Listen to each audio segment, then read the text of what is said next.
बंधू भगिनींनो, फाल्गुन वद्य द्वितीया म्हणजे जगद्गुरू तुकाराम महाराज यांची पुण्यतिथी. स्वतः तुकाराम महाराज म्हणतात, आम्ही वैकुंठवासी आलो याची कारणाशी, बोलिले जे ऋषी साच भावे वर्तावया. झाडू संतांचे मार्ग, आडनानी भरले जग. उच्छिष्टाचा भाग शेष उरला तो शेवू. अर्थे लोपली पुराणे, नाश केला शब्दज्ञाने. विषयलोभी मने साधने ही बुडाली. एकंदर शिक्का पाठविला इहलोका. आलो म्हणे तुका मी नामाचा धारक. मी हे भगवंताचं नाव घेऊन वैकुंठात बसलो असताना पृथ्वीतलावर आलेलो आहे. का बरं आलो आहे? बुडतसे जन न देखवे डोळा, मनोनी कळवळा येत असे. बुडत असलेल्या ह्या जनतेला वाचवण्यासाठी, मार्गदर्शन करण्यासाठी आम्ही आलेलो आहोत. म्हणजे नेमकं काय आहे? आमच्याकडे माणूस दुःखी का आहे? तर तो धर्म सोडून वागत आहे, त्यामुळे आहे. आपल्याकडे संपत्ती मिळवायला विरोध नाही, पण संपत्तीचे 2 गुण आहेत. ती जर वाममार्गाने मिळवली तर तिला पैसा म्हणतात, आणि जोडोनिया धन उत्तम व्यवहारे या मार्गाने मिळवली तर तिला लक्ष्मी म्हणतात. तुकाराम महाराज म्हणतात, तुम्ही वाममार्गाचा अवलंब करू नका, तर धर्ममार्गाचा अवलंब करा आणि त्या माध्यमातून पैसा मिळवा, तर तुम्ही सुखी व्हाल. नाही तर कायमस्वरूपी कितीही संपत्ती मिळाली तर दुःखी राहाल. म्हणून ते आपल्या अभंगात म्हणतात, जोडोनिया धन उत्तम व्यवहारे, उदास विचारे वेच करी. उत्तमची गती तो एक पावेल, उत्तम भोगील जीवखानी. पर उपकारी नेणे परनिंदा, परस्त्रिया सदा बहिणी माया. भूतदया गाई पशूंचे पालन, तान्हेल्या जीवान वना माझी. शांतिरूपे नव्हे कोणाचे वाईट, वाढवी महत्व वडिलांचे. तुका म्हणे हेची आश्रमाचे फळ, परमपद बळ वैराग्याचे. आपल्या महाराष्ट्रात वारकरी संप्रदायाचे काम फार मोठ्या प्रमाणावर आहे. धर्म टिकवून ठेवण्याचे आणि सामान्य जनतेला मार्गदर्शन करण्याचे काम या वारकरी संप्रदायाने फार मोठ्या प्रमाणावर केले आहे. या संदर्भात जो अभंग आहे तोही अत्यंत महत्त्वाचा आहे. ज्ञानदेवे रचिला पाया, उभारिले देवालया. नामातयाचा किंकर, त्याने केला हा विस्तार. एकनाथ जनार्दन, खांब दिधला भागवत. याच अभंगात सगळ्यात शेवटीला असं म्हटलं, तुका झालाशे कळस. म्हणजे वारकरी संप्रदायाची वैचारिक इमारत, या इमारतीतील सर्वात वरचं स्थान कोणाचं असेल तर ते तुकाराम महाराजांचं आहे, कारण या मंदिराचा ते कळस आहे. म्हणून तुकाराम महाराजांनी केलेला उपदेश आम्ही आमच्या जीवनात अंमलात आणण्याचा प्रयत्न केला तर आमचं जीवन निश्चितच सुधारल्याशिवाय राहणार नाही. साधारणपणे आपल्याकडे 3 कोटीचे जगद्गुरू आहेत.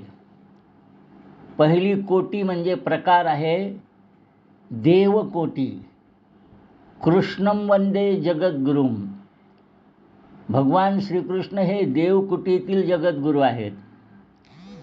शिवगीता आहे, तर शिव हे देवकोटीतील जगद्गुरू आहेत. अवधूत गीता आहे, तर अवधूत म्हणजे दत्तात्रय हे देवकोटीतील जगद्गुरू आहेत. पण हे सामान्य माणसाला मिळत नाहीत. ते उच्च कोटीच्या साधकांच्यासाठीच उपयोगी पडतात. त्यानंतर जगद्गुरूचा प्रकार आहे आचार्य कोटीतील जगद्गुरू. यामध्ये ज्यांनी वेदांगाने सर्व आमच्या तत्त्वज्ञानाचा अभ्यास केला आहे आणि त्या तत्त्वज्ञानाचा जे उपदेश करतात ते आचार्य कोटीतील जगद्गुरू. त्यामध्ये शंकराचार्य, मध्वाचार्य, रामानुजाचार्य, वल्लभाचार्य आदी आचार्य येतात. हेही एका विशिष्ट उच्च भाषेवरून भाषेतून उपदेश करतात. त्यामुळे ते सुद्धा सामान्य जनतेपर्यंत येऊ शकत नाही. आले तरी त्यांचा उपदेश सामान्य जनतेच्या बऱ्याच वेळा डोक्यावरून जातो. मग सामान्य जनतेचं कल्याण करण्यासाठी जगद्गुरू आहेत का नाही? तर निश्चितच आहेत.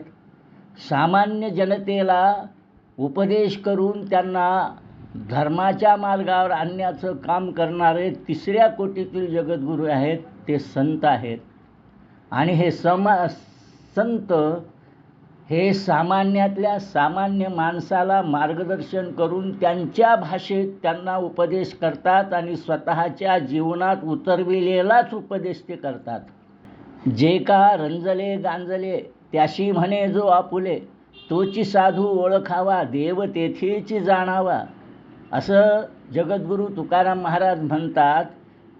याचाच अर्थ ते सुद्धा सामान्य जनतेला मोठ्या प्रमाणावर मदत करताना दिसतात. म्हणजे केवळ बोलतात असं नाही, तर ते त्यांच्या जीवनात आचरणात आलेलं आहे. हे आपल्याला या अभंगावरून आणि त्यांच्या प्रत्येक अभंगामधून आपल्याला दिसल्याशिवाय राहणार नाही.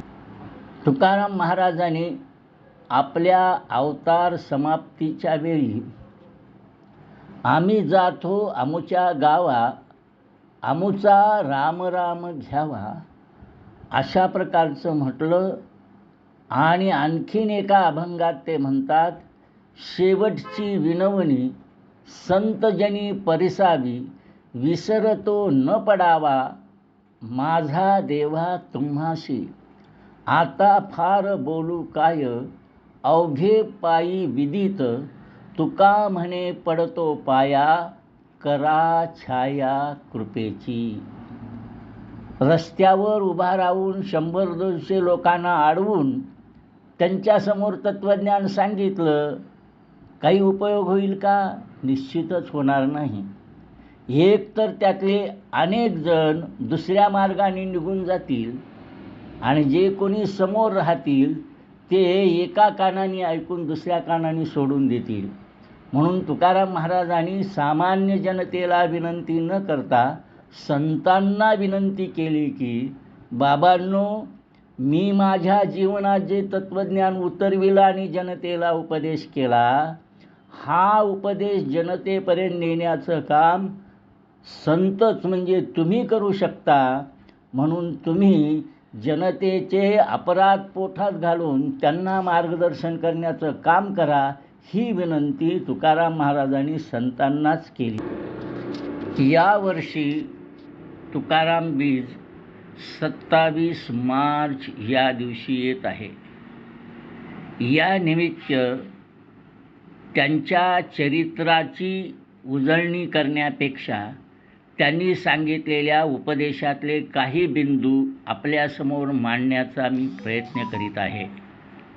आणखी एका अभंगात तुकाराम महाराज म्हणतात, अर्भकाचे साठी पंते हाती धरिली पाटी, तैसे संत जगी क्रिया करून दाविती अंगी, बालकाचे चाली माता जाणून पाऊल घाली, तुका म्हणे नाव जनासाठी उदकी ठाव. ज्याप्रमाणे नाव अनेक जणांना या तीरावरून पहिले तीरावर नेऊन सोडते, परंतु त्यांच्याकडून कोणत्याच प्रकारची अपेक्षा करत नाही, ज्याप्रमाणे आई लहान मुलाला चालवण्यासाठी त्याचा पाऊल जितका छोटा पडतो तितकाच पाऊल पाडून त्याला मार्गदर्शन करते, पंत म्हणजे शिक्षक ज्याप्रमाणे त्यांना लिहिण्याची इच्छा किंवा गरज नसताना अ आ इ त्या लहान मुलासाठी गिरवतात, त्याप्रमाणे हे सगळे संत आपल्या जीवनातून मार्गदर्शन करून, आचरणातून मार्गदर्शन करून समाजामध्ये परिवर्तन करत असतात. आणि हेच काम तुकाराम महाराजांनी आपल्या अभंगांच्या माध्यमामधून जीवनभर केले.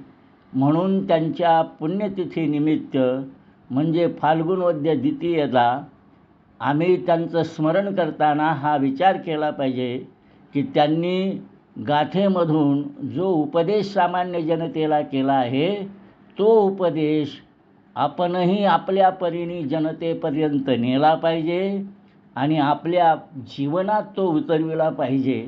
तरच तुकाराम महाराजांची बीज आपण साजरी केली असं होईल.